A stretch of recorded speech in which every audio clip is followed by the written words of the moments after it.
ترمذی شریف کتاب الاطعمہ حدیث نمبر 1479 حضرت عرباض بن ساریہ رضی اللہ تعالی عنہما سے روایت ہے کہ رسول اللہ صلی اللہ تعالی علیہ وآلہ وسلم نے خیبر کے دن کیلے والے درندہ سے اور پنجہ والے پرند سے اور گھریلو گدھے اور مجسمہ اور خلیصہ کے کھانے سے منع فرمایا۔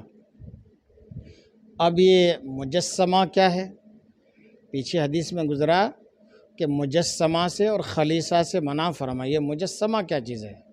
مجسمہ یہ ہے کہ پرندے یا کسی جانور کو باندھ کر اس پر تیر مارا جائے کہ وہ مر جائے، تو جس جانور کے ساتھ ایسا کیا جائے اور اس حالت میں وہ مر جائے تو اس کا گوشت حلال نہیں بلکہ حرام ہے۔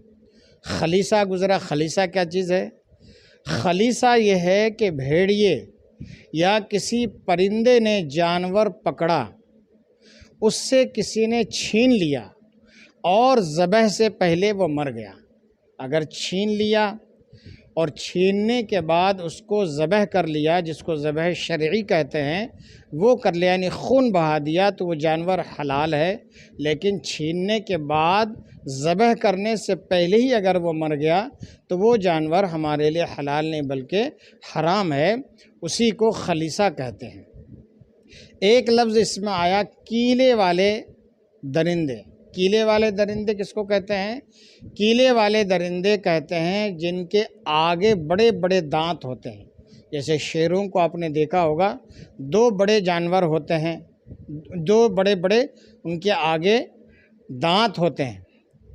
اور کتوں کو آپ نے دیکھا ہوگا، بھیڑیوں کو آپ نے دیکھا ہوگا، ان کے بڑے بڑے آگے جو ہیں دانت ہوتے ہیں۔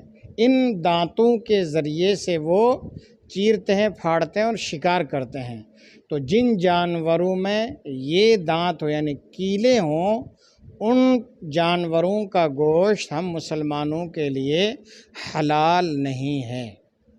اور اسی طریقے سے وہ پرندے جو پنجے سے شکار کرتے ہیں، مثال کے طور پر باز، شکرا، کوے، یہ ایسے جانور ہیں کہ جو اپنے پنجوں کے ذریعے سے شکار کرتے ہیں، تو ان پرندوں میں سے ان پرندوں کا گوشت بھی کھانا ہمارے لیے حلال نہیں ہے، کیونکہ یہ پنجوں سے شکار کرتے ہیں۔